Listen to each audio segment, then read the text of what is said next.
Richard Holden is with us for the government this morning. How are you? Morning, Kay. Nice to see you. Good to see you. Are you going up to conference? I am going up to conference. Are you going on the train? No, I'll be driving, sadly. Yeah, not many of us can because, of course, there's another strike. What are you guys doing about it? There is. Look, we've made a really big offer to the unions already. The average. When was the last time you spoke to them? It's not my part of the department. As a government? The government, I'm sure, is speaking, and other parts of the government will be speaking to the unions all the time.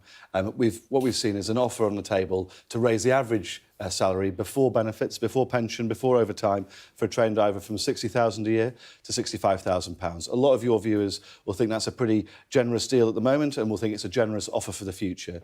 I certainly do think it is.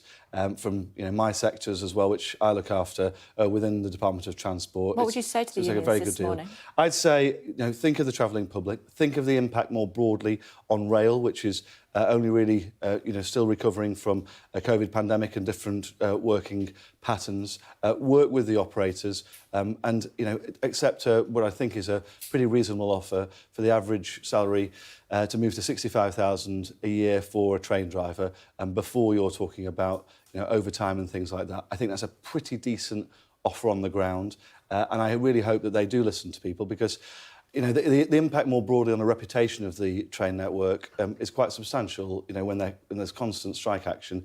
And I think it makes people start to think differently about the travel choices that they're making. Yeah, and how will that be impacted when you scrap HS2 up to Manchester? Well, look, there's obviously an ongoing debate at the moment. Why is there even a debate about it? Because the reason is, Kay, because this is an enormously expensive transport project, and it's right that the government really kicks the tyres on any form of public spending project. So you've not been on top of it up until now? No, I think that's fair. I think any form of public spending project with us that high and over such a long period of time. How long have you been in power? Well, no, you're absolutely right, but this is a project which is going on for decades, and as we look at it, you've seen things like, for example, the cost of raw materials with the pandemic go up hugely. You've seen massive inflation, particularly in the construction sector, sometimes double the actual rate of inflation we see in the shops, for example. So it's right that when impacts all of us who are doing home improvements or whatever. It doesn't mean we can scrap them halfway through. No, you're absolutely right, but you have to look at the rescoping, as the government's already looked at, of the scheme. What does that mean? That means changing the time frame over which you deliver it in order to. So you're not going to scrap it, but you're just going to kick it. Well, as I said, the Prime Minister and Chancellor are looking at this at the moment. You're not going to announce it, obviously, with going up to Manchester. You're not going to announce it this week, but maybe next week? Well, I was in Manchester earlier this week. It's a good week to bury bad news next week, because Labour's conference is ahead. I was in Manchester earlier this week with Andy Burnham, looking at over £1.1 billion that the government is putting in to work with him on a cross-party basis.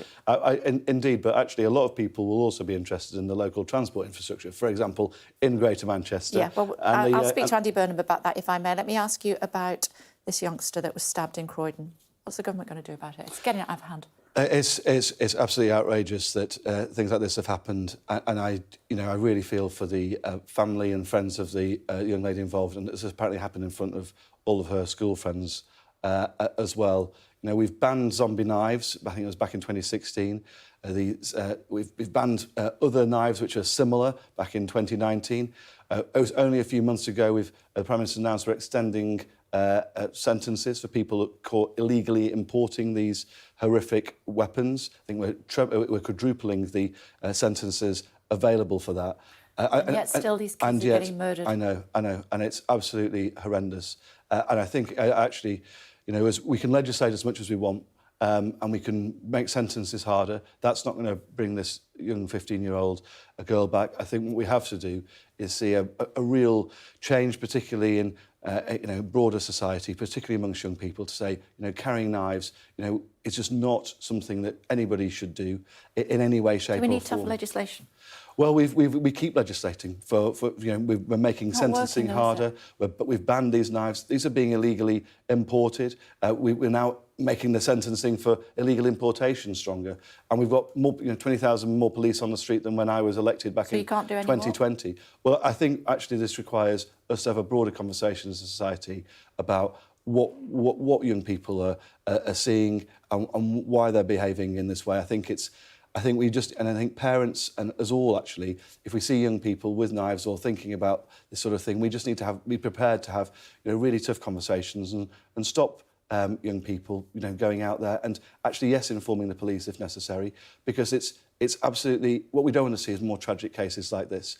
A young girl who's lost her life standing up for a friend. It's just absolutely abhorrent. And I'm just glad that the person who is alleged to have committed the offence has been caught very quickly. Well, we don't know. We'll have to wait and see what happens as far as that is concerned. And I'm not going to challenge you on the police numbers because I want to go on to ask you about the Mayor of London. But, we could debate that as well, as you well know. The Mayor of London, is he doing enough about kids on the streets of London? Well, I want to see the Mayor fully focused on, crime and antisocial behaviour.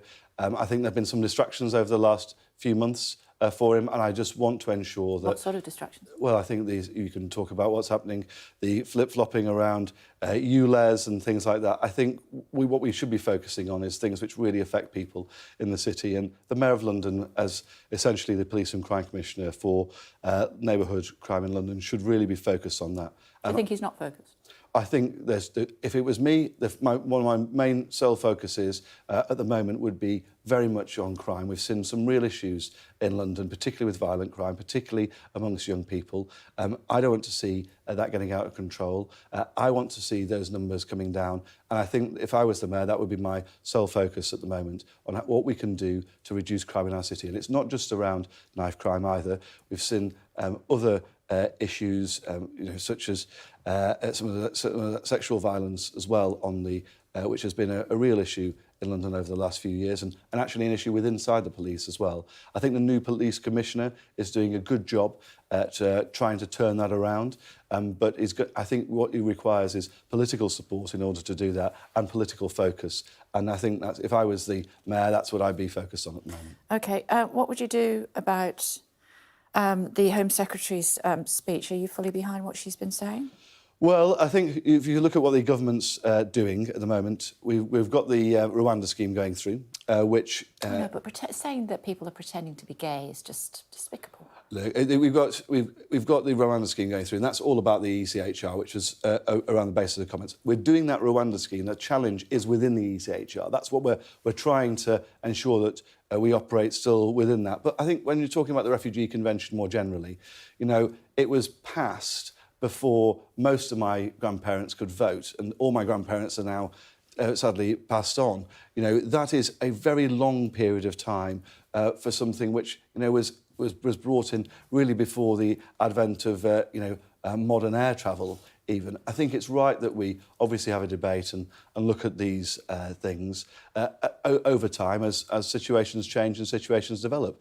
The world population has almost trebled during that period, and it's right that as fundamental things shift over many, many decades, that we look at them, have conversations, and think about whether they're right as they are for now. OK, let's end where we started. Transport, buses. Yes. Tell me more. So, OK, so we've announced since the start of the pandemic, we've put over £3.5 billion into support our bus networks.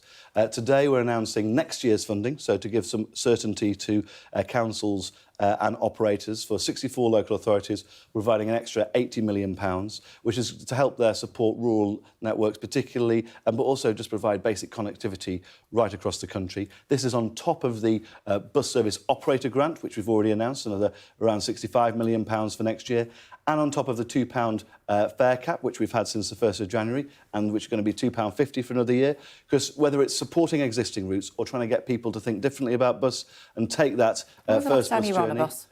I was literally on a bus in Nottingham last week. Very good. There you go. Pass the test. I use the bus all the time with my Freedom Pass. I know I do. Unbelievable. There you go. Unbelievable. Just under the wire. It's good to see you, Minister. Thanks Good very to much see you too. indeed.